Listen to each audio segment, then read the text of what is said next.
Peggy 3.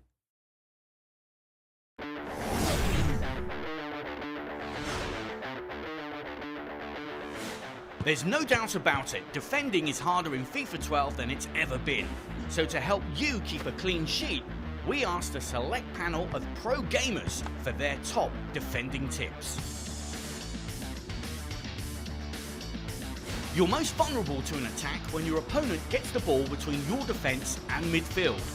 By selecting a defender to try and win possession, you leave holes that are easily exploited. Instead, use other players from your attack or midfield and bring them back into the game to help out as much as possible. This will restrict space and limit your opponent's attacking options.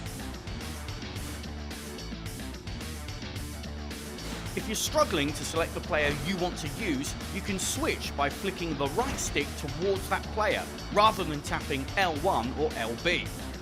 You may also find that the game selects a player automatically when you don't want it to, but you can fix this by turning off the player auto switching in the menu. Now, formation.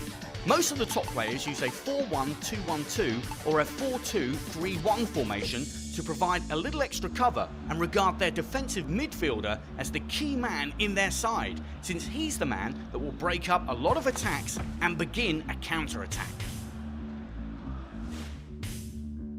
And finally, you should only attempt to tackle if you know that you've got a good chance of winning the ball. If you're up against a quick or tricky player, you may be better to hold LT or L2 and jockey, or press X on PS3 or A on Xbox 360 to contain, until you have a better chance of winning the ball with a standing tackle. Let us know your top defensive tips and leave a comment if there's anything you need help with in this year's game.